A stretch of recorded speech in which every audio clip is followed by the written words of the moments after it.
بسم اللہ الرحمن الرحیم۔ السلام علیکم۔ آپ کی کہانی کا موضوع ہے پرانی لاش۔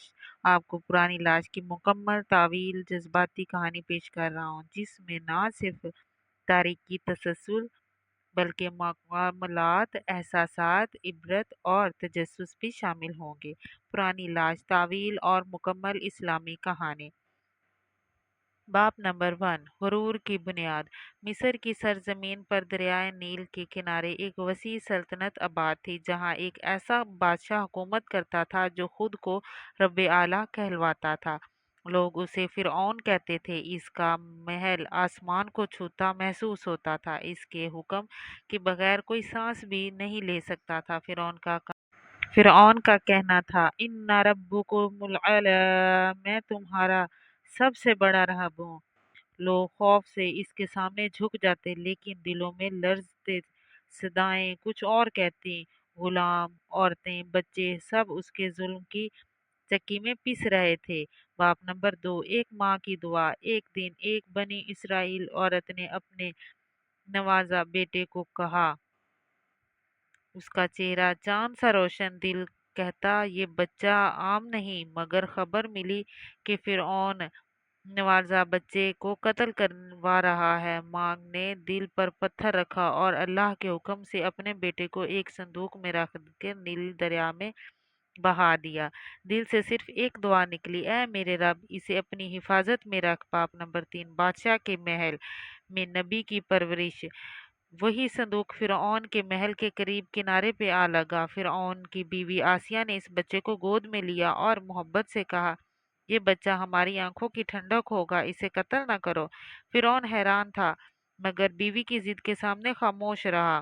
اور یوں حضرت موسیٰ علیہ السلام اس فرعون کے محل میں پلنے لگا، جس کے ظلم سے ان کی قوم کانپتی تھی۔ باب نمبر 4، وحی کی صدا۔ موسیٰ علیہ السلام جوان ہوئے۔ ایک دن انہوں نے ایک قبطی کو ظلم کرتے دیکھا اور غصے میں آ کر اسے مار ڈالا۔ اس واقعے کے بعد مصر چھوڑنا پڑا۔ برسوں بعد کوہ طور پر اللہ تعالیٰ نے انہیں نبوت کی عطا کی اور حکم دیا، فرعون کے پاس جاؤ اور حد سے بڑھ گیا ہے۔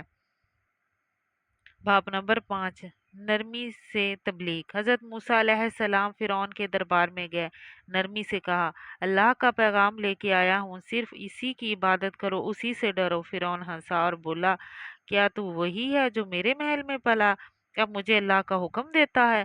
حضرت موسیٰ علیہ السلام نے اللہ کی نشانیاں دکھائیں، ایسا سانپ بن گیا، ہاتھ چمکانے لگا، مگر فرعون کا غرور نہ ٹوٹا۔ اس نے جادوگروں کو بلا لیا۔ باب نمبر 6، مقابلہ حق و باطل۔ جادوگروں نے اپنی رسیوں کو سانپ بنا کر دکھایا، لیکن حضرت موسیٰ علیہ السلام کا عصا اصلی آثار بن کر سب کو نگل گیا۔ جادوگر فوراً سجدے میں گر گئے، ہم موسیٰ علیہ السلام اور ہارون علیہ السلام کے رب پر ایمان لائے ہیں۔ فرعون غصے میں پاگل ہو گیا، تم سب کو سولی پر چڑھا دوں گا۔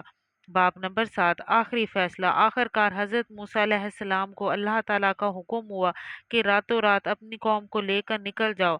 فرعون کو خبر ملی تو وہ فوج سمیت پیچھے آ گیا۔ سمندر کے کنارے حضرت موسیٰ علیہ السلام کی قوم خوف زدہ ہو گئی، لیکن اللہ نے آسمان سمندر میں راستہ بنا دیا، بنو اسرائیل پار ہو گئے۔ اور جب فرعون اپنی فوج سمیت دریا کے قریب پہنچا اور داخل ہونے لگا تو پانی کا طوفان واپس آ گیا اور سب غرق ہو گیا۔ باب نمبر 8، غرور کا انجام۔ ڈوبتے ہوئے فرعون نے کہا، میں ایمان لاتا ہوں اس رب پر جس نے حضرت موسیٰ علیہ السلام پر ایمان لایا، مگر اللہ کا حکم آیا، اب جب کہ تو پہلے نافرمان کرتا تھا، اب آج ہم تیرے جسم کو بچا لیتے ہیں، لیکن آنے والے لوگوں کو عبرت نہیں ملے گی۔ آج ہم تیرے جسم کو بچا لیتے ہیں تاکہ آنے والوں کے لیے عبرت بن جائے۔ باب نمبر 9، قاہرہ کا میوزیم۔ صدیوں بعد ایک لاش ملی، محفوظ سوکھا ہوا جسم۔ ماہرین نے تحقیق کی تو انکشاف ہوا کہ یہ فرعون کی لاش ہے، وہی جس نے نبی کی مخالفت کی، وہی جس نے خود کو خدا کہا، آج ایک عجوبہ بن کے لوگوں کے سامنے ہے۔ دنیا بھر سے لوگ اس لاش کو دیکھنے آتے ہیں، کوئی حیران ہوتا ہے تو کوئی عبرت پاتا ہے۔ یہ وہ لاش ہے